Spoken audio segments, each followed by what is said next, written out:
Assalamualaikum warahmatullahi wabarakatuh. Waalaikumsalam. Alhamdulillahirabbil alamin. Wassalatu wassalamu ala asyrofil anbiya'i wal mursalin wa ala alihi washabihi ajmain. Asyhadu an la ilaha illallah Allahumma shalli ala sayyidina Muhammad. Wa ala alihi karim. Alhamdulillahi Bismillahirrahmanirrahim. Wa asqina insana lafi illal ladzina amanu wa amilus shalihati. Kalau Rasulullah itu utama mengatakan pertama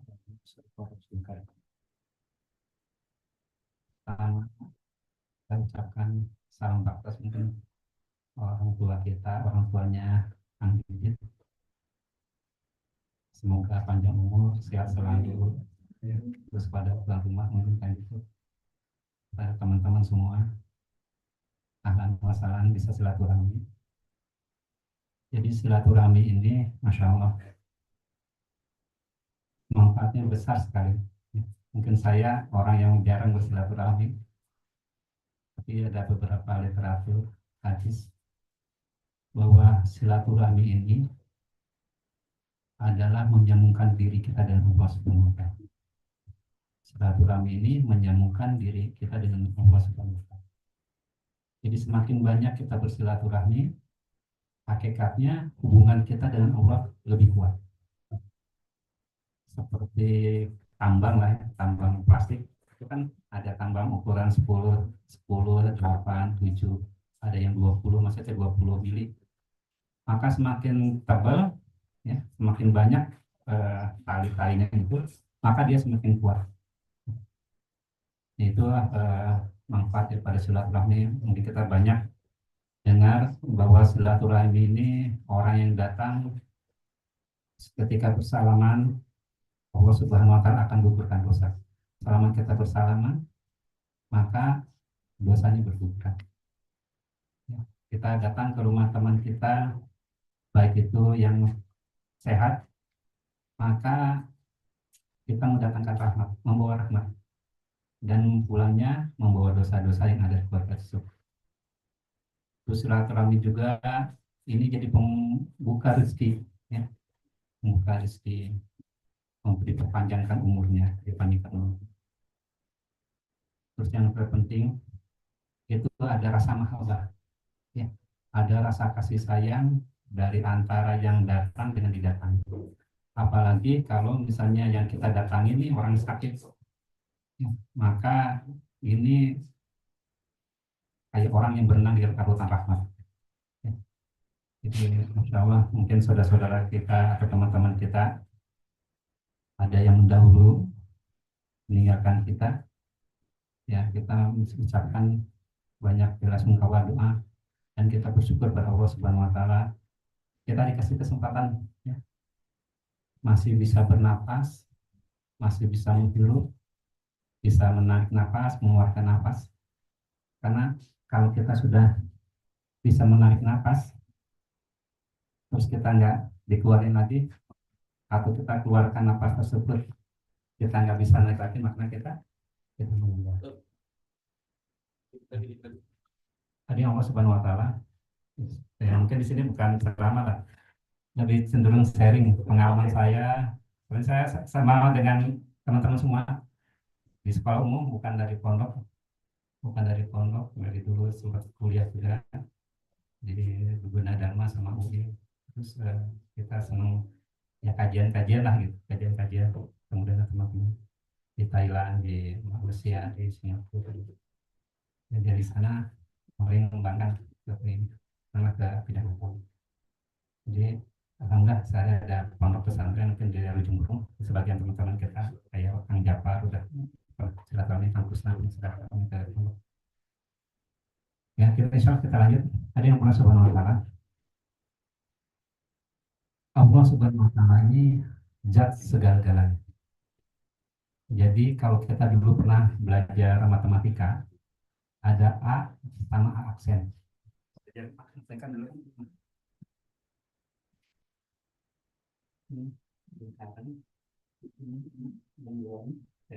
Ya. Jadi A ada aksen.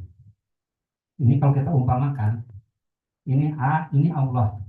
Ini A aksen adalah makhluk. Jadi selain daripada Allah, ini adalah makhluk. Diri kita makhluk, matahari makhluk, penyakit makhluk, ya. Kelaparan makhluk, kesusahan makhluk. Pokoknya selain daripada Allah Subhanahu Wa Taala itu adalah makhluk. Makhluk ini tidak bisa memberikan manfaat atau mudarat kecuali dengan izinnya Allah. Jadi obat misalnya ini obatnya prohma untuk menyembuhkan penyakit mah, tapi kalau Allah Subhanahu Wa Taala tidak izinkan maka obat ini tidak akan menyembuhkan.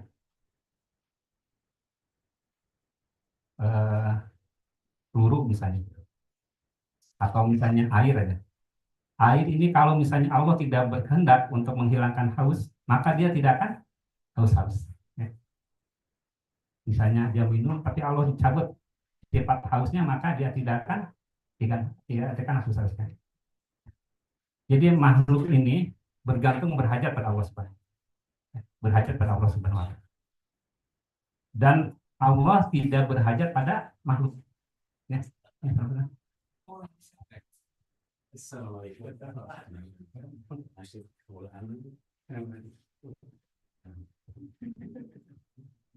Jadi Allah Subhanahu Wa Ta'ala ini adalah zat, sedangkan makhluk adalah ciptaannya.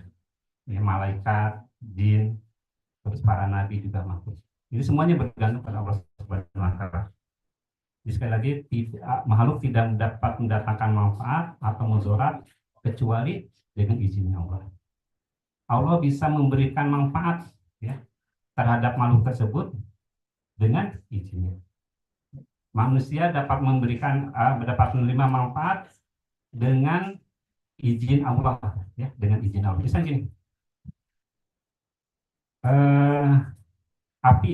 api ini bisa membakar, ya.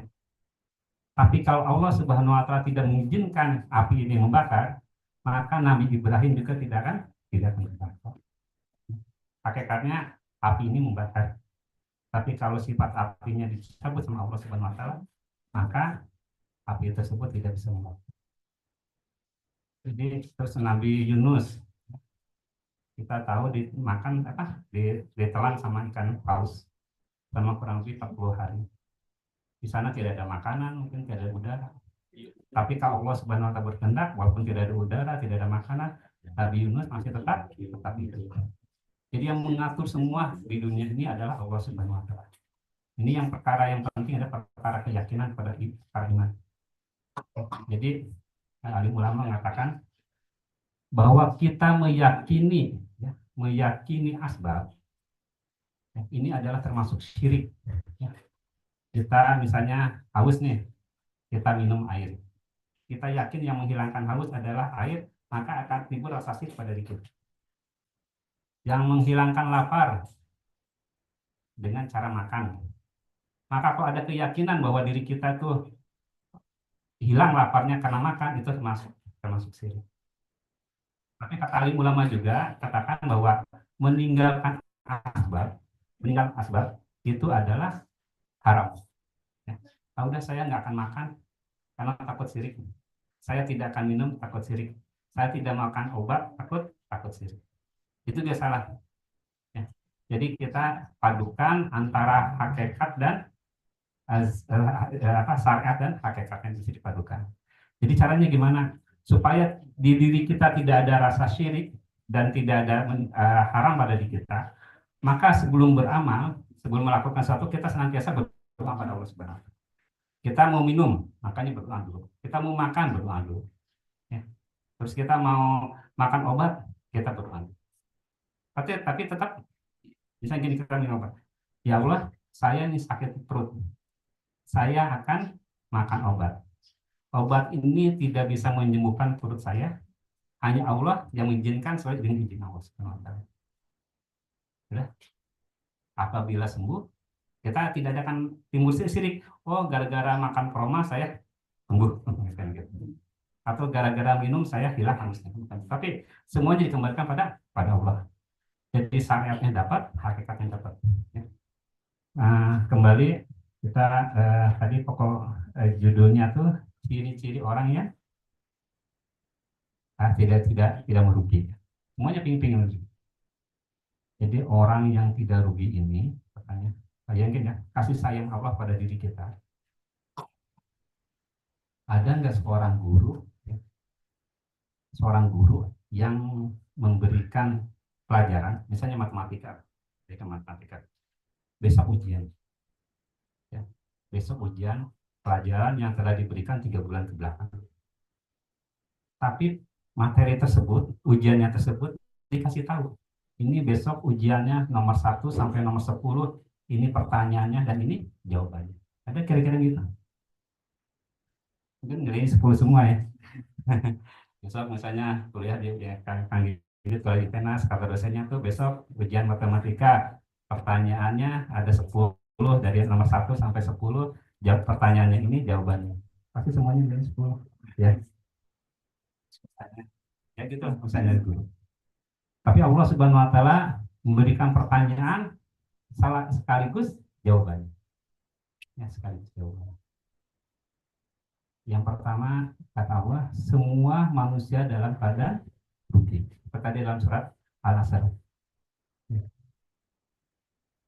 Semua manusia dalam keadaan rugi.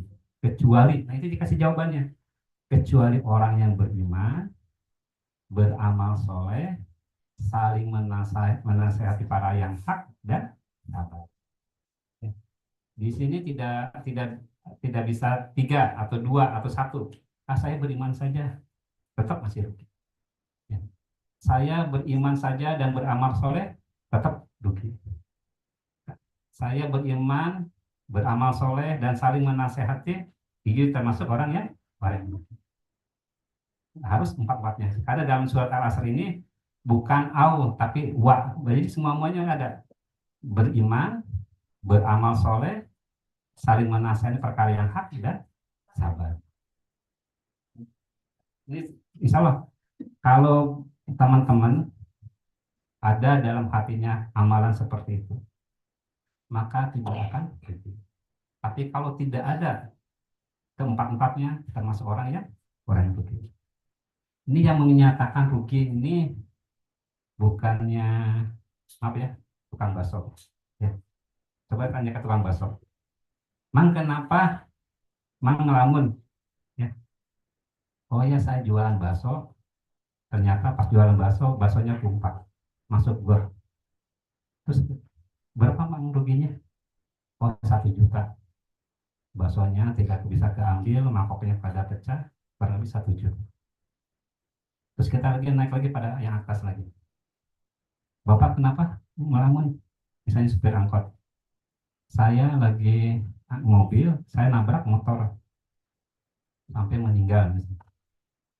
Wah, ruginya besar. Motornya bisa diganti dan dia bisa pertanggungjawabkan orang yang kecelakaan tersebut. Ada, tapi ada nilainya. Oh, ukurannya sekian. Misalnya motornya diganti 10 juta, dia dapat santunan berapa juta. Terus kalau kita naik lagi kontraktor atau presiden, rugi kemarin gara-gara COVID, negara kita defisit sekian triliun. Ini saya bisa ukur. Kalau merah, pengusaha-pengusaha karena kemarin ada COVID, maka ruginya sekian triliun. Masih bisa dihitung. Tapi kalau menyatakannya ruginya adalah Allah Subhanahu wa taala, segimana ruginya tuh? Itu nggak bisa kebayang.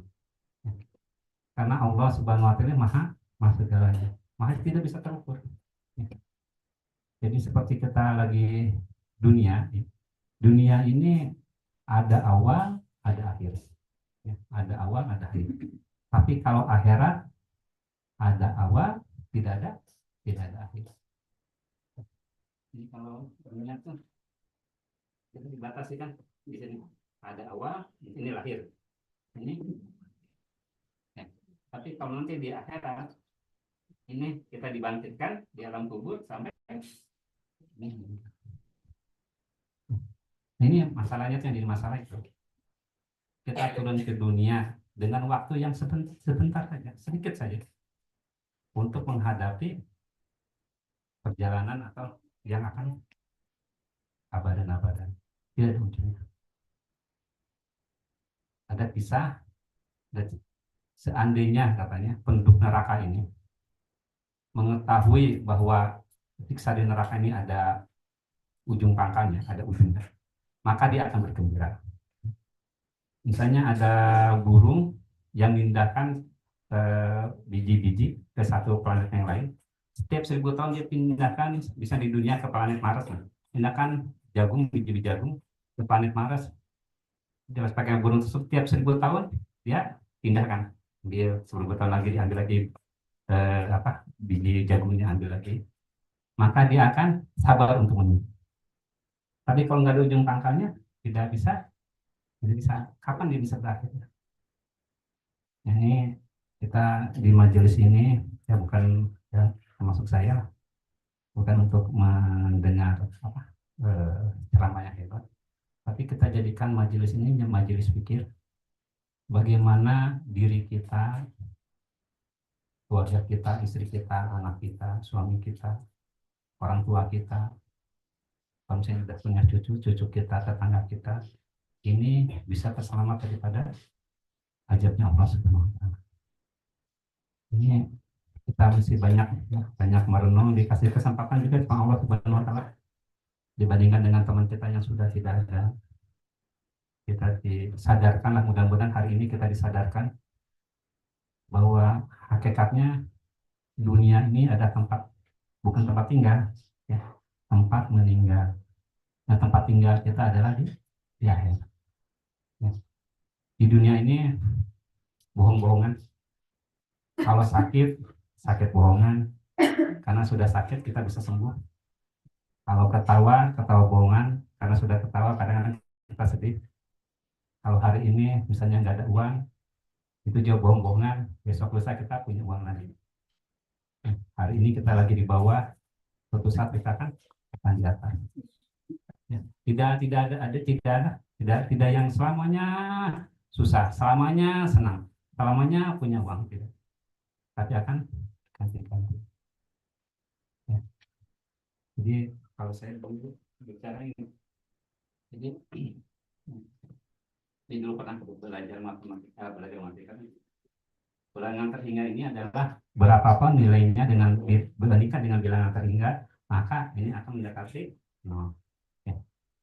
Jadi kita anggap aja angka satunya ini adalah akhirat, dunia.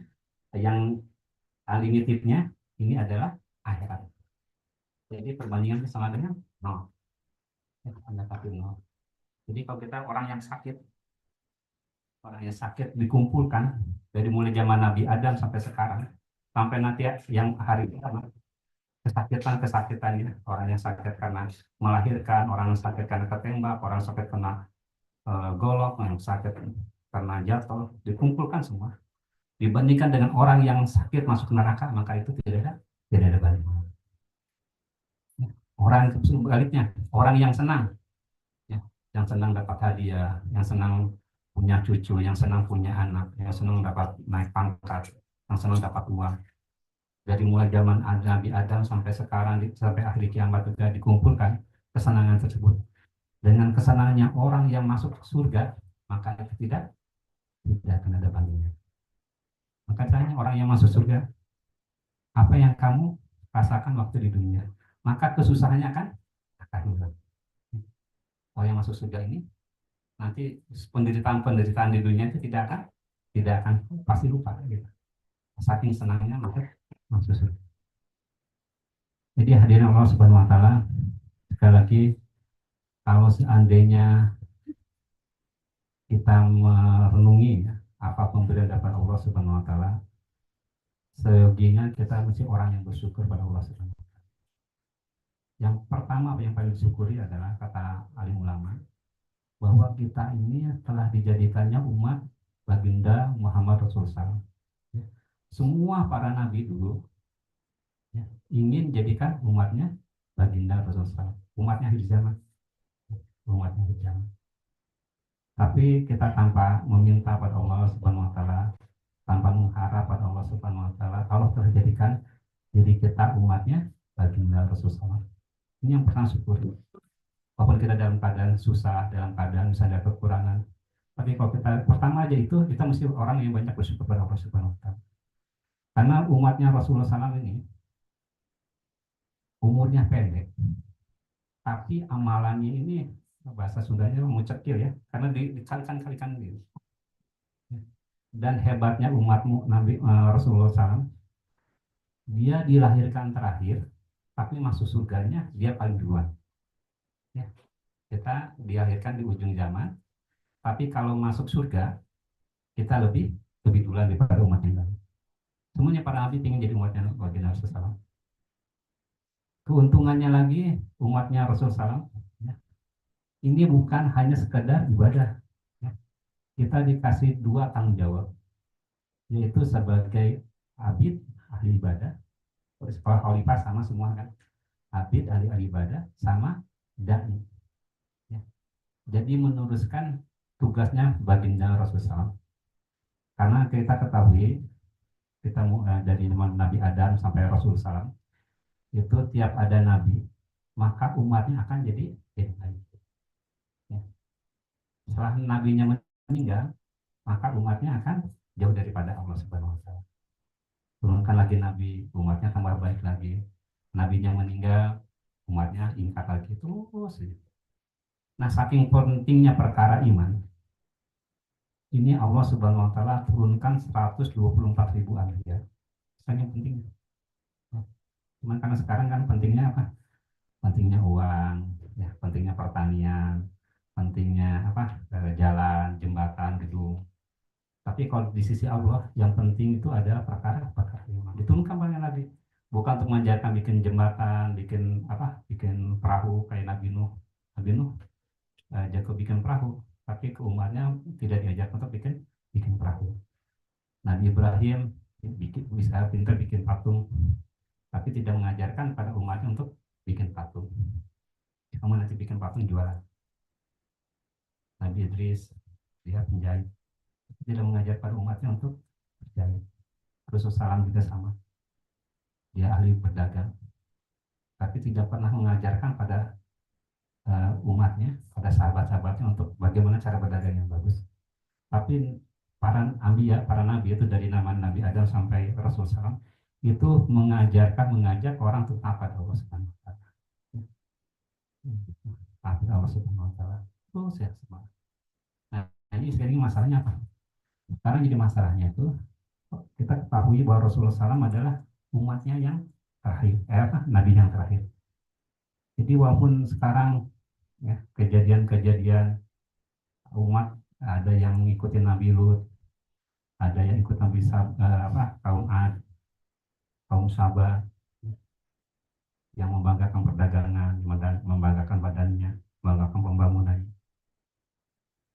Ada yang maaf ya LGBT, tapi sama Allah Subhanahu Wa Taala tidak ditentukan lagi nabi, karena Allah berkomitmen bahwa Nabi Muhammad adalah utusan terakhir. Nah, ini siapa yang tanggung jawab? Ada tanggung jawab kita. Ya, bagaimana kita mesti amar ma'ruf nahi munkar. Jadi tugas kita itu dua, tugas sebagai hambanya Allah dan sebagai naibnya Rasulullah. Nah, ini yang kita kurang sadari, bahwa kita tahu merasa dosa kalau kita belum haji, ya. Merasa dosa kalau belum puasa, nggak mau merasa dosa kalau nggak merasa dosa kalau tidak sholat. Tapi kita tidak merasa dosa kalau kita tidak dakwah. Ini yang pokok. Karena dulu Rasulullah SAW mengembangkan agama itu cuma 23 tahun. Yang 13 tahunnya itu kurang lebih itu untuk hanya masalah tauhid aja. Ya, dakwah. Baru tahun ke-13 baru ada perintah-perintah. Muamalah, masyarakat, akhlak ibadah.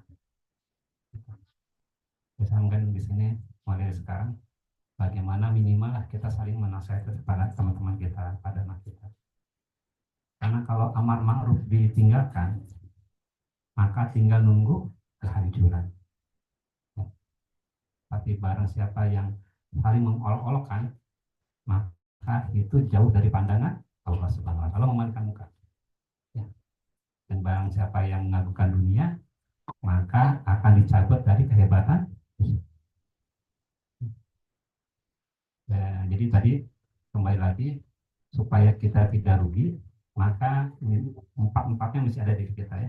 Iman yang benar pada Allah Subhanahu wa taala, amal soleh apa? Tata cara hidup baginda Rasulullah SAW kita ikuti ya. Dari mulai bangun tidur sampai tidur kembali. Kalau dulu saya dinasihati sama Gus Bet, jadi dari mulai potong kuku sampai potong leher. Ya. Ada nggak yang cara potong kuku yang kita kan potong kuku tiap hari Jumat atau hari Kamis pada asar lah, baru sunanya dari pada asar sampai menjelang Jumat. Ada yang cara potong kuku? Sunanya gimana potong kuku? Jadi ya di Islam ini ya, kayak tadi kan tadi masalah iman, sekarang masalah amal solehnya. Amal soleh itu amal kebaikan sekitar sehari. Ya, surah, sirah, sarirahnya mesti ada. Jadi potong kuku tuh, ya. Ini dari mulai telunjuk dulu, ya. Telunjuk, tengah, jari-jari, yang kelingking, terus ini sambung kelingking. Terus baru sini. Ini kalau tangan, ya. Kalau kaki gimana kaki? Ya, kita tangan telunjuk ini. Terus kalau kaki gimana? Kaki dari kelingking, ya, dari kelingking ke sebelah kiri. Maaf, dari sini.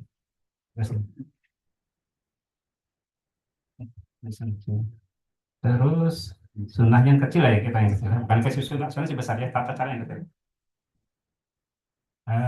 Masuk WC pakai kaki apa? Kiri. Keluar WC kanan. Masuk rumah atau masjid kanan. Mau keluar kiri.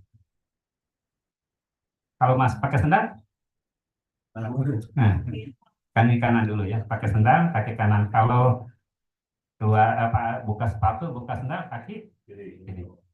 Ada yang bisa saya kasih? Ya, boleh.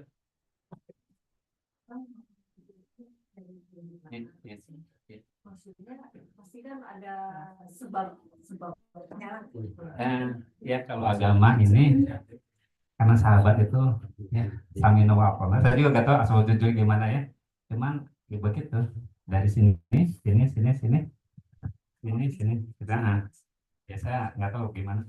Kayak kita wudhu ya. Wudhu kalau kita pakai huk. Ini dibasahin semua. Tapi kalau pakai huk cuman ya, sapu aja kan. Kenapa masih begitu gitu kan? Ya itu kan aturan agama gitu. Jadi kalau sahabat itu samina wa ata'na. Saya mendengar dan saya menjalankan. Ya saya mendengar dan saya menjalankan. Jadi kalau sakingnya para sahabat itu saking taklidnya pada Rasulullah SAW. Ya. Misalnya ini bara api, ini bara api. Kata Rasulullah, kamu pegang bara api. Maka para sahabat akan pegang bara api. Kalau kata Rasulullah dingin, dia akan mengatakan bahwa ini dingin. Gitu. Itu saking hebatnya para sahabat. Kalau misalnya itu kaki unta itu berapa? Kita nggak itu 4. Tapi sahabat itu paling takut menyalahi hanya Allah dan Rasulnya yang tahu. Padahal itu kakinya 4. Terus saking ingin miripnya kayak Rasulullah, ya, mirip Rasulullah. Maka dulu tuh tidak bisa membedakan mana Rasulullah, mana sahabat, karena postur tubuhnya sama, cara berpakaiannya sama, ada surah, sirah dan sarirah, ya. Ada wajah, ya, ada kurang lebih ada 10 kebiasaan Rasulullah, ya. Dia pakai tutup kepala, ya.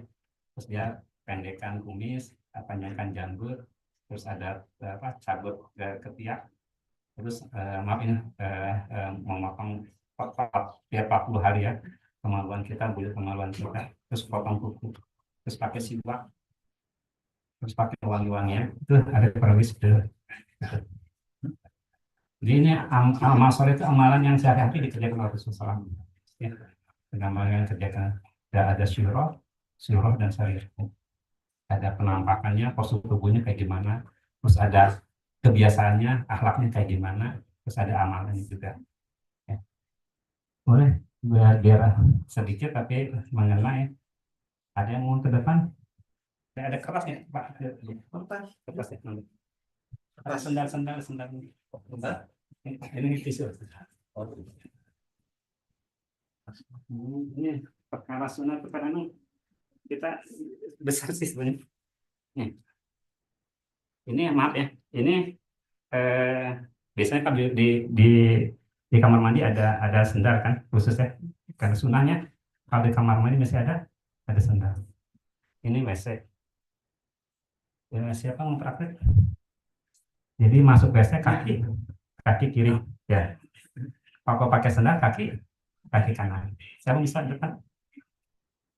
Iya, Pak. Kalau ada kaki rumus. Kaki rumus.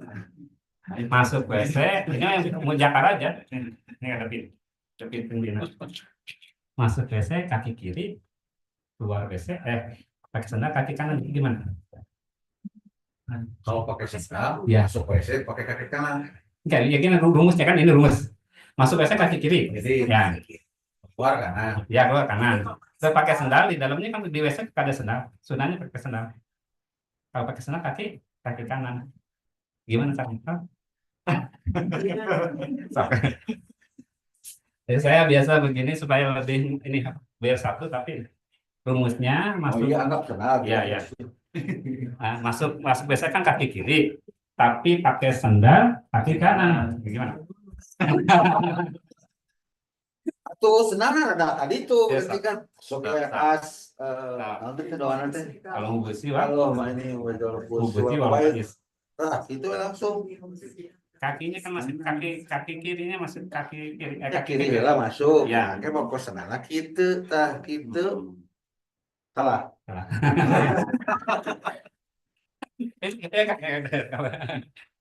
Ada yang bisa, tapi kita kan sendal mesti dipakai. Ya, kan sendal tuh jadi sunahkan Ibu.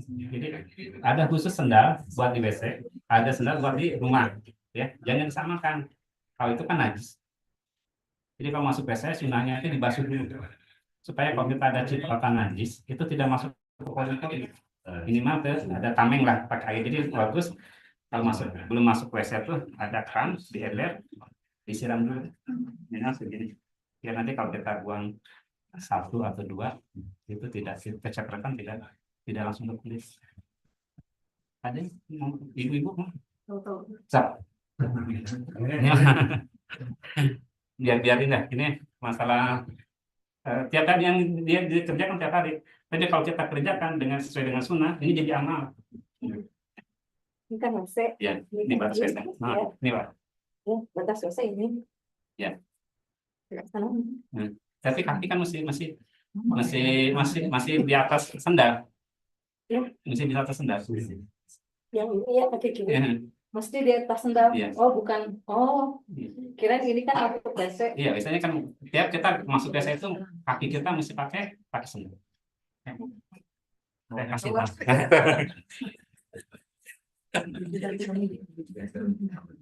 Kita sudah.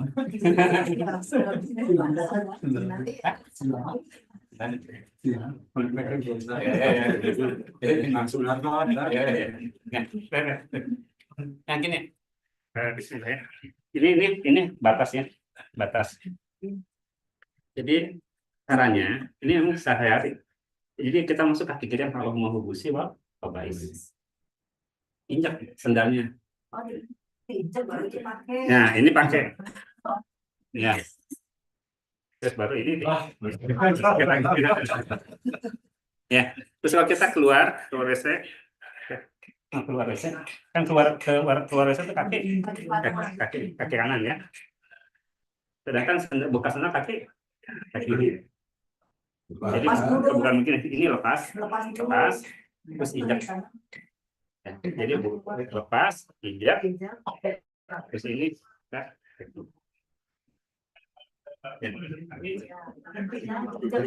Itu mah kita malah mur kalau sana nyasek lamun disuruh mikir-mikir senal orang di sekitar kiri.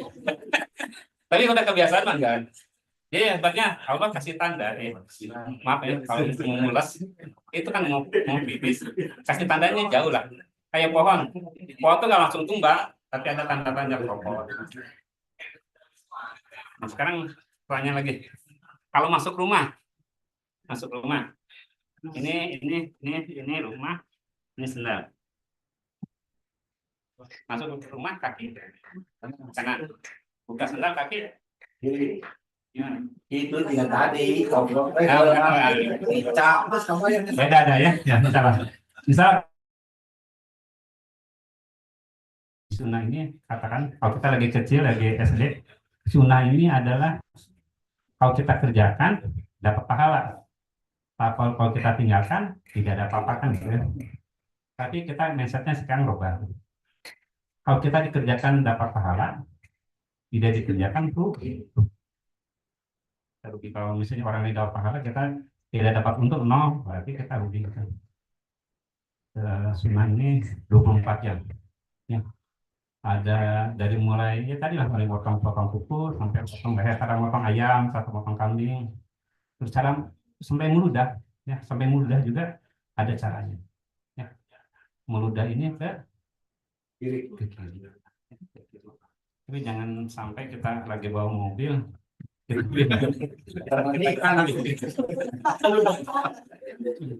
sunnah ya.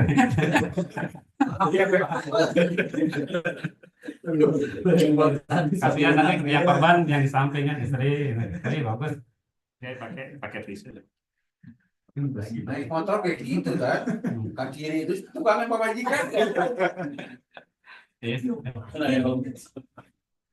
Terus minum ya, minum juga sama ini ya, yang kita kerjakan sehari-hari lah.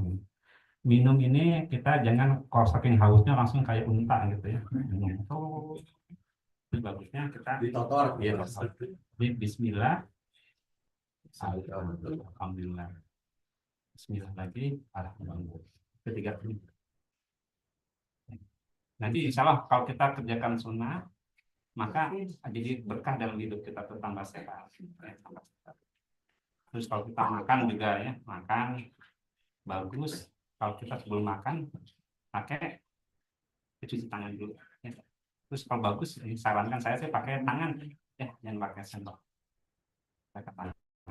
Terus sebelum makan kita dicipi jari. Tadi dulu ke mana? Ya kalau misalnya ada tengah-tengah apa-apa. Dan sunahnya 3 dulu, 3 kali baru enggak 3 kali lah minimal, tapi Rasulullah sampai akhir dia makan 3 jari. 3 jari. Asal mau nambahin Enggak. Kena comot. 3. Ini anjing tuh. Tapi nggak apa-apa kalau Kang di mana, di atasnya 3, tapi dasarnya ke bawahnya 5. Dasarnya 3. Kalau Terus kita awali dengan garam, akhiri dengan garam. Di rumah kalau bisa ada garam. Terus yang tadi yang saling menasehati. Jadi adalah saling mengingatkan kalau teman-teman kita bisa pakai WA, bisa langsung apa ini. Kang, yang menciptakan alam semesta ini adalah apa? Itu disebut. Kita tambah ya coba. Kang, yang menciptakan alam semesta adalah apa? Yang menyembuhkan obat, tapi Allah SWT. Yang memberikan menghilangkan kelaparan, menghilangkan ini adalah bukan makanan tapi Allah SWT. Itu 25 kali aja sehari. Insya Allah kita pun gimana kita. Terus ada sebuah lagi di sini. Mau tanya, Syahadat ini berhubungan dengan Rasul. Rasul itu kan adalah yang terakhir meninggal, tapi dia yang pertama kali masuk surga. Demikian juga umatnya. Artinya kalau begitu, semua umat itu walaupun bukan umatnya Rasul berkesempatan untuk masuk surga ya. Iya, berkesempatan masuk surga. Walaupun itu katanya yang Yahudi, yang Kristen, dia kan punya nabinya masing-masing. ya. Punya nabi masing-masing. Jadi tetap mereka semua. Iya. Kalau misalnya dia kayak umatnya Nabi Nuh, itu ada 83 orang kan pengikutnya. Ya itu 83 orang yang jadi ada surga. Yang lainnya kecuali ditanya Ya. Jadi semua yang jadi gini, Nabi ini adalah perpanjangan daripada Rasulullah, daripada Allah Subhanahu wa Ta'ala untuk mengajak manusia tetap pada Allah Subhanahu wa Ta'ala. Ya. Jadi yang kalau misalnya kayak buat Nabi Nuh, dia 950 tahun, cuma dapat pengikutnya 83 orang. Ya itu yang jadi ahli surga di 83 orang. Ya. Jadi makanya kita mesti bersyukur pada Allah Subhanahu wa Ta'ala. Kita telah dijadikan umatnya baginda Rasulullah, sudah menjadi orang Islam yang kesananya mungkin yang sama dengan orang Kristen, orang Yahudi. Kita punya keluarga, punya istri, punya rumah, punya kendaraan, itu sama dengan kapan dua inilah yang kita mesti syukuri. Kita sebagai umatnya Rasulullah, sebagai umat Islam, dan paling bagus lagi ini adalah bahwa kita ini sebagai naiknya Rasulullah. Jadi kita dikasih iman, juga dikenalkan ya, ada usaha atas iman. Ada iman, ada usaha atas iman. Ada uang, ada pekerjaan. Ini kan beda kan? Ya, uang 100.000 dengan pekerjaan sama nggak? Kalau kita uang 100.000, tapi nggak punya pekerjaan, langsung hari itu juga habis. Ya. Tapi walaupun kita punya uang 100.000, 10.000 lah, tapi punya pekerjaan, maka pekerjaan ini akan menambahkan uang. Nah, salah satunya bagaimana? Nah, sekarang kita dengan dakwah. Ya. Jadi dakwah ini kalau dulu para nabi ini laki-laki, tapi kalau umatnya baginda Rasulullah ini ada umat, ada laki-laki dan perempuan untuk bisa jadi dai dan dainya. Ya, mengajak pada kebaikan, amar ma'ruf. Kalau dulu yang mengajak ini para nabi itu nggak ada yang perempuan. Tapi sekarang untuk Allah wariskan pada umatnya baginda Rasulullah untuk mengajak kebaikan ini di kalangan laki-laki dan kalangan perempuan. Dulu para nabi hanya untuk satu kaum, satu negara. Tapi sekarang itu kita ikutin baginda Muhammad SAW, kita lihat untuk seluruh alam. Sampai akhir zaman bagaimana berpikir kita bisa jadi taatnya pada Allah Subhanahu wa Ta'ala. Jadi kita berpikir bagaimana bayi yang lahir ini dapat mengucapkan kalimat la ilaha illallah Muhammad Rasulullah. Jadi dimulai dari mana? Dimulai dari diri sendiri. Kita bagaimana mengisahkan diri kita. Kita kemarin ikut seminar di Inggris, ada satu makam. Di tulisannya tuh pakai bahasa Inggris. Dulu saya ingin merubah dunia, tapi perubahan itu tidak bisa. Maka saya kurangi untuk merubah satu benua, tapi juga itu tidak terwujud. Saya kurangi lagi, saya bagaimana untuk bisa merubah satu negara, itu juga tidak terwujud. Bagaimana saya bisa merubah satu kota, tapi juga itu tidak terwujud. Terus sampai akhirnya, karena usia saya sudah tua, di usia 70 tahun pas meninggal, saya untuk merubah diri sendiri. Tapi seandainya dulu dari awal jangan pikirannya besar merubah dunia, tapi untuk merubah diri sendiri, maka insya Allah dunia akan berubah. Diri kita berubah baik, maka istri kita, anak kita akan jadi baik. Kalau gitu tetangga akan jadi baik. Kesana lagi kota akan jadi baik, atau kampung akan jadi baik, negara akan jadi baik. Dimulai dari mana? Dari diri kita sendiri. Saya ingat bagaimana tiap hari kita ada islah diri, nambah keimanan, nambah keyakinan pada Allah Subhanahu wa Ta'ala, nambah amal soleh. Karena suatu saat kita akan dipertanyakan, pertanggungjawabkan. Jadi dunia ini nggak ada yang gratis. Walaupun tiap hari kita minum udara kita hirup, ini semua akan dipertanyakan pada Allah Subhanahu wa Ta'ala. Jadi sebaik-baiknya harta adalah yang tidak dihisab oleh Allah Subhanahu wa Ta'ala. Dan semuanya itu akan dipertanggungjawabkan di depan Allah Subhanahu wa Ta'ala. Itu aja mungkin.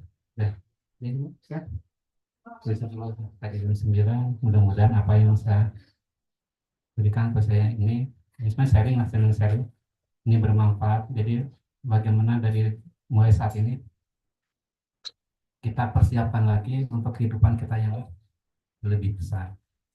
Karena dunia ini diciptakan untuk kita, tapi kita diciptakan untuk akhir. Yang kebalikan, ya. Di dunia tuh untuk kita, udara, gunung, air, sapi, ayam itu untuk kita. Tapi kita diciptakan untuk akhirat. Misalnya mudah-mudahan Allah Subhanahu wa taala berikan kepada kita dan kita untuk tambah salah lagi tambah taat lagi pada Allah Subhanahu wa taala, mendekati umur kita. Boleh kalau misalnya ini sebelum ditutup ada kayak mungkin apa namanya, teman kita, buat teman partner kita, apakah itu coba ibu-ibu teteh kakak-kakak buka punya KTP atau punya SIM, coba buka KTP atau SIM. Maaf, hubungan dengan pertanyaan saya yang tadi. Jadi ini saya pernah ngobrol sama orang Kristen. Jadi orang Kristen itu kan begitu susah ya jadi umatnya, harus segala macam untuk masuk surga. Kalau kami itu bergabung saja jadi menjadi Kristen, itu sudah dijanjikan surga. Nah, dengan pertanyaan tadi artinya selama ini saya berpikir pasti begitu mudahnya saya hanya berpikir selama ini bahwa surga itu buat kita yang muslim kalau kayak gitu, kalau begitu mudah. Tapi dengan omongan Ustaz tadi saya mikir, oh mereka kalau gitu keyakinan mereka bahwa mereka cukup dengan menjadi pengikutnya saja sudah bisa masuk surga. Artinya itu benar ya kalau begitu. Jadi sebenarnya gini, surga tuh ya itu kan masalah keyakinan ya. Cuman nanti kan endingnya tuh semua tuh akan menuju caranya Islam ya. Ya maaf ya, kalau kita katakan Hindu, Buddha, masa keyakinan kan susah kan masa keyakinan. Tapi yang benar ini adalah agama Islam. Jadi surga tuh ya yang hanya ada di agama Islam. Kalau di sana mungkin maaf ya, kalau di Kristen ilusi saja atau bohong-bohongan saja. Di agama Hindu, Buddha pasti ujungnya kan surga cuma surga yang mana kan menurut dia kan gitu. Tapi sebenarnya dunia ini diciptakan oleh Allah, hanya oleh Allah aja gitu, nggak ada yang lain sebenarnya menurut kita kan gitu.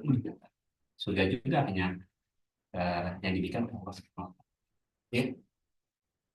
Apa namanya tuh memang susah sih untuk mengatakan bahwa agama itu yang lain itu salah. Tapi kan masa keyakinan yang susah kan. Tapi yang jelas tuh surganya hanya yang diciptakan oleh Allah. Jadi nggak masuk walaupun dia ahli ibadah, orang Buddha, orang Hindu ahli ibadah, susah di dunia dia beribadah sampai puasa sampai apa-apa gitu, sampai susah surga. Tapi dia tidak akan masuk surga. Gitu. Surga yang orang Islamnya, dia pasti gitu kan, gitu kan. Sama saya keyakinan memang susah sih. Kita walaupun debat sampai kapan, ya tetap aja dia akan bermerah. Dia punya keyakinan. Nah, kayak dulu Rasulullah dengan orang Yahudi, orang Nasrani, orang ahli kitab, kan masa keyakinan. Kayaknya tentunya udah agama kamu. Itu intinya ya, agamaku ya.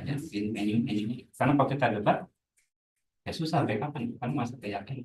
Orang Hindu nyembah ini kan, waktu memiliki sama dia, saya itu di sana. Di situ. Orang Kristen mesti kaya karena bisa proses bayar. Itu yang susah tuh masalahnya. Masalah keyakinan. Nah itu yang KTP gaya KTP saya kita dengan KTP itu bukan tukar dengan BLT dengan apa, tapi itu jadikan coba bapak ibu lihat lihat bahwa orang apa yang ada di kota tersebut, yang di KTP tersebut, dia ini yang telah menemani kita ya, menemani kita selama mungkin ada 55 tahun ya. Jangan sia-siakan yang ada di kota tersebut ya. Arahkan untuk jadi orang yang baik. Kita menyepelekan, kita sering berbohong, sering bermaksiat, sering melalaikan. Jadi mulai dari sekarang ajak orang tersebut yang ada di kota tersebut untuk jadi orang yang baik. Dia yang paling setia. Ya, maaf istri biskan atau suami mungkin tidak bisa kemana-mana, tidak bisa nemani 24 jam. Kalau dia memang ya, jadi dari sekarang yang ada di kota tersebut jadikan dia orang partner untuk jadi orang yang baik.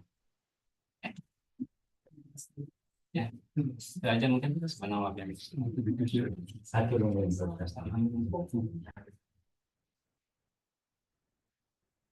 sudah. Ini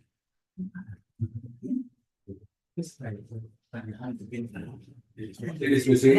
Oh, maka ikan saya dua ustadz gitu ya, pilih untuk nggak beli. Wah itu loh maksudnya. Pilih teman-teman apa nggak bela. kemudian masih biasa kena diskusi, mohon maka sisi kata Rosan mohon. Maka Ayo Naros. Kamu sudah yakin masuk surga?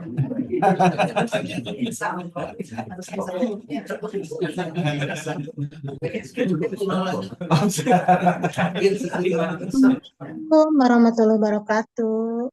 Ustaz Didit, salah. Pak Inten kalau sudah tidak ada pertanyaan lagi. Dia bertanya. jadi kalau bisa Sok enggak. Ya langsung aja langsung. mati lah. Kalau katanya harus tahu udah pilih 3 kali. Itu gimana caranya? Kalau udah 3 kali pilih. Isi syarat aja. Syarat aja. Jangan mudah ini bukan mudah. Kayak kita kalau misalnya tidur terus terganggu nggak bisa tidur ya kita mantu lagi ayam ini suka 30 terus sebelumnya ya gitu kalau misalnya ini saya kasih syarat itu bagi itu jelaskan bantang kalau itu biasanya kita diawali kalau yang itu kan bikin sakit itu dari wudhu maka dari wudhu. Jadi kalau bisa tuh wudhu tuh jangan disatukan dengan kamar mandi. Itu yang kadang-kadang kan WC itu kan tempatnya setan. Sedangkan kita wudhu kan pasti ada bata-bataannya. Kalau bisa tuh kamar wudhu tempat maaf ya BAB tempat itu bedakan dengan tempat wudhu. Kadang-kadang kita yang itu mandi di sana, BAB di sana, wudhu di sana. Kalau bisa tuh ada iya. Di sana di keran di kamar mandi itu bukan untuk wudhu. Itu untuk bilas. supaya setannya ke nempok gitu ya. Terus kedua ini juga pakaian ya. Pakaian itu kalau sudah malam pakaian itu jemuran itu mesti diangkat. Kalau pakaian ini saya kan kadang dijemur ya, jemur udahlah karena tertutup sama ini sama apa sama plafon nggak kehujanan nggak kepanas itu biarin itu bagusnya kalau sudah malam menjelang maghrib itu pakaian itu diambil ya, dilipat nah nanti besoknya mau dijemur lagi nggak apa-apa tunggu basah terus di kamar mandi kalau bisa jangan ada gantung pakaian ya kalau kamar mandi steril ya bagus juga jangan di luar kalau di sana nggak ada tempat itu kadang sebenarnya sunnah ini pun untuk menangkal setan ya untuk menangkal supaya kita mudah untuk ibadah cuma karena kita tidak dikerjakan sunnah jadi susah gitu untuk sholat susah untuk mengaji susah untuk pikir susah gitu terus kayak makanan aja ya. Makanan itu ada orang kenapa sih di rumah tangganya berkelahi aja ya ribut aja disarankan yang udah kamu kalau masak salah masak atau makanan gimana makanannya yang kamu makan ya terbuka ya. Jadi bagusnya tuh kalau kita masak setelah masak itu ditutup makanya dulu supaya tutup saja itu walaupun itu tempat minum pasti tutup kalau makanan nasi ya kasih tutup juga kalau enggak walaupun hanya dengan lidi ya dengan lidi ditutup walaupun bagus tutup pakai kain nah kita kan kenapa sih mesti begitu ya itu kan karena perintahnya Rasulullah sampai Rasul begitu ya kita kerjakan tapi orang Mekah ulama-ulama di mana itu sudah untuk anak-anak berpakaian masuk ke kandung sana kalau berpakaian besar saya kaki ke tangan kirinya ke sana tangan mereka di tangan itu terus berpakaian tuh duduk. Karena kita kan sudah kebiasaan berpakaian tuh berdiri ya. Itu besar yang itu jadi di balik sunnah ini ada kejayaan. Sunnah ini ada sunnah ada kejayaan.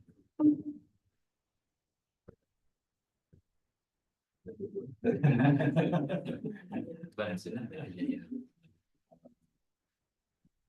Berarti kata aku in kuntum tuhibbunallah fattabi'uni yuhibbukumullah wa yaghfir lakum dzunubakum. Katakanlah wahai Muhammad, maka siapa yang mencintai sunnah Rasulullah SAW, yuhibbukumullah, maka Allah akan mencintai kamu, yuhibbukum wa yaghfir lakum dzunubakum, dan Allah akan mengampuni dosa-dosa. Jadi seorang Islam yang dia adalah umat Rasulullah SAW, dalam setiap perkaranya itu harus mengikuti sunnah Rasulullah. Karena bila kita tidak mengikuti sunnah Rasulullah, maka setan itu akan bersama dengan kita. Bisa begitu.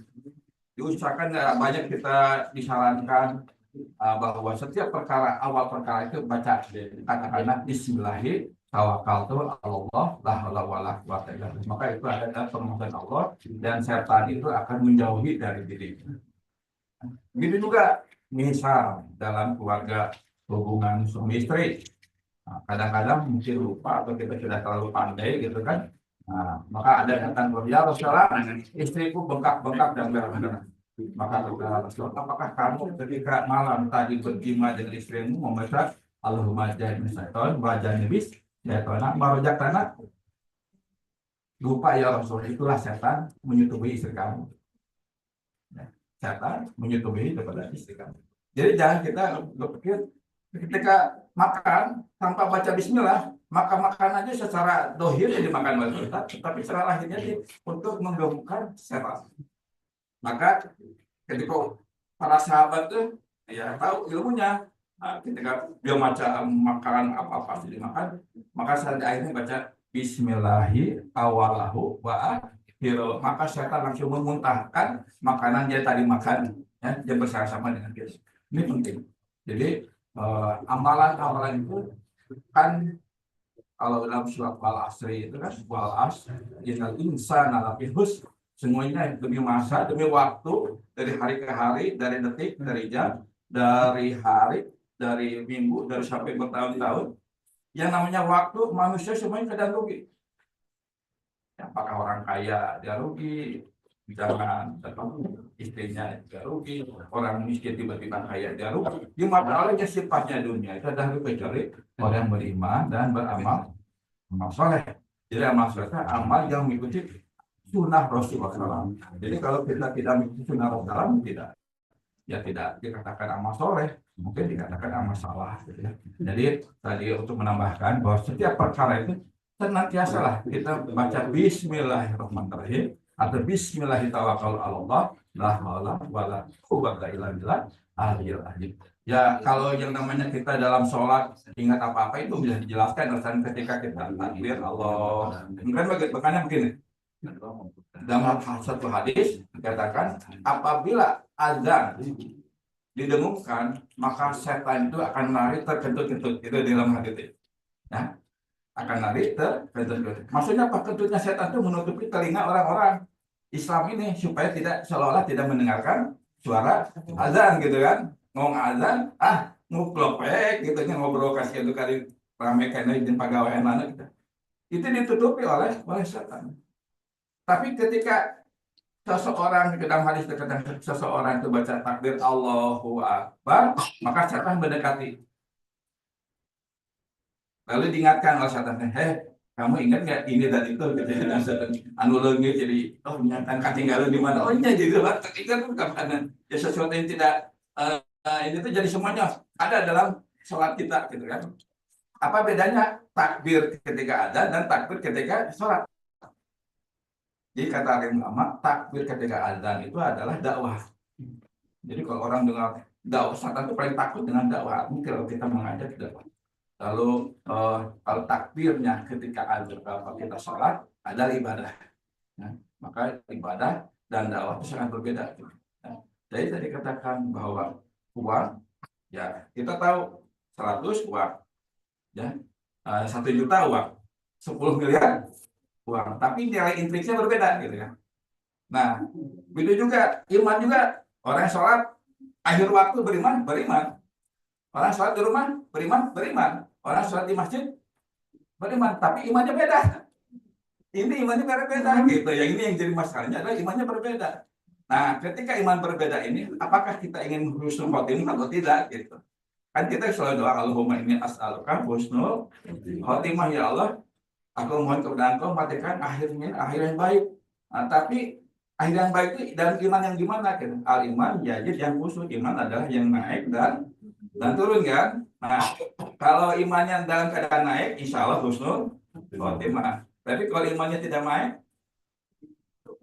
suul khotimah. Tapi ini juga kita tidak bisa disamaratakan. Saya pernah selalu dengarkan, misalnya ada adik kakak ya, adik kakak tinggalnya itu di daerah Jalan Durma. Satu adiknya preman, kakaknya itu ustad. Nah, waktu itu adik cek adik nanti preman dan kurang kehidup kecilnya, tukang kita majikan batu, tukang duit kapan. Di dalam dan hatinya itu saya ingin tobat. Nah, saya ingin tobat. Ya. Jadi kan Jalan Durman itu dekat dengan Saritem ya. Pernah nggak? Belum pernah ya. Jarang-jarang tak apa dari Bandung kayak gitu. Di mana Saritem kayak gitu kan. Jadi Jalan Pasir Kaliki itu kan. Nah, itu ketika apa?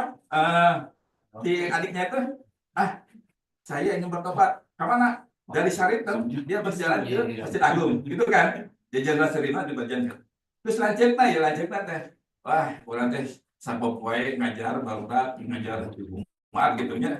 Ini hayang ngasaan ulin, kita hayang ngasaan ulin, ka mana ka Saritem. Oh, pas di janjeunna Sulima papanggih, mereka mana? Mereka Payun, ari mereka mana? Mereka Payun oke, katabrak dua-duana mana nu husnul khotimah. Adina tuh lanjutna. Adina. Yang terus di. Ya, gitu lah. Jadi itu juga apa? Yang penting adalah sekali lagi bahwa segala sesuatu itu harus diniatkan yang baik. Punten Kang Gusna karena di Zoom terus saya. Oh, saya itu kan kali-kali. Karena iya orang ditutup lah. Ya, Asalnya pernah salatan ditutup santunan ditutup Pak Kang Yusuf. Punten kita ngadoakeun kangge rancangan almarhum terus saya ngantukeun kangge oge rancangan untuk damang untuk kita dan sambil orang ngadoakeun. Maka kita bisa baik kita open cuma kan. Dan itu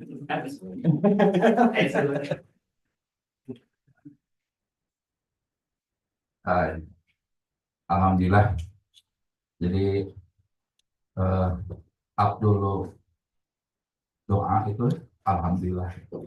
Sebaik-baik doa itu adalah alhamdulillah. Tapi ada dua. Ketika kita diberikan sesuatu yang sesuai dengan ekspektasi kita, cita-cita kita, maka katakannya alhamdulillah binikmati tutina saya. Alhamdulillah binikmati tutina saya. Artinya kita dapatkan kebahagiaan yang sesuai dengan apa yang ada dalam benak pikiran kita. Nah, begitu juga apabila kita dapatkan sesuatu yang di luar dugaan kita, artinya terjadi musibah pada kita, maka katakan alhamdulillah ala kulli hal. Itu kata-kata yang harus keluar daripada mulut oleh kita, insya Allah. Mudah-mudahan dengan pertemuan ini, insya Allah ini jadi sesuatu yang awal, bukan yang akhir, tapi awal dari usaha yang baik dari kita untuk bisa sharing-sharing ilmu sesama kita. Insya Allah juga kita doakan kepada orang-orang yang telah meninggalkan kita, ya. Suami, ibu, anak, istri juga mungkin di antara kita. Insya Allah mudah-mudahan Allah Subhanahu Wa Taala menerima iman Islamnya dan diterima semua amal perbuatannya. Ya. Dan insya Allah kita juga yang masih ada dalam keadaan sakit, mudah-mudahan Allah Subhanahu Wa Taala sembuhkan dari sakitnya dan dihilangkan dari penyakitnya. Dan insya Allah kita juga yang ada masa hari ini bisa mempergunakan sisa-sisa umur kita. Alhamdulillah kalau umur Rasulullah itu 60, ya tahun alhamdulillah kita ada 55 berarti 8 tahun lagi, bukan hitung. Tapi mudah-mudahan sisa umur ini betul-betul berkah di mata Allah Subhanahu wa Ta'ala. La ilaha illallah, al karim, subhanallah, tabarakallah, rabbil arsyil azim, alhamdulillahirabbil alamin. Allahumma sholli wa sallim wa barik ala Muhammad wa ala ali Muhammad kama sholata wa barakta ala Ibrahim wa ala ali Ibrahim bil alamin innaka Hamidum Majid. Al-mafillaha warhamha wal-mafillahum warhamhum wa afihi wa anhum wa akrim nuzulahum wa sikmat qolahum wa adalhum wa rafa'na darajatahum wa adkhilhum jannataka ya hayyu ya qayyum bi rahmatika nastaghits rabbana dalamna anfusana wa ila taghfirlana wa tarhamna lanakunanna minal khasirin rabbana fil lana dzunubana wa ghafir anna wa sayyi'atina wa tawaffana ma'al abrar. Allahumma nas'alukal huda wa tuqa wal afafa wal ghina rabbana hab lana min azwajina wa dhurriyyatina qurrata a'yun waj'alna lil muttaqina imama. Allahumma nas'aluka ilman nafi'a wa rizqan wasi'an wa amalan mutaqabbalan wa sifaan kulli dain. Allahumma ajirna fi musibatina wa hluk lana khairum minha. Allahumma qina bihalalika an haramika wa aghnina min fadlika amman siwak. Rabbana atina fi dunya hasanah wa fil akhirati hasanah wa qina azabannar. Wa sallallahu Muhammad wa ala alihi wa sahbihi ajmain. Subhanaka rabbika rabbil izzati amma yasifun. Wassalamu ala mursalin walhamdulillahi rabbil alamin.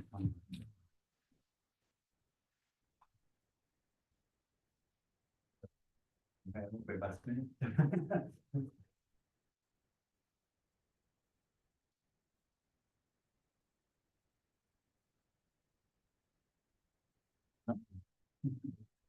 Langsung lagi.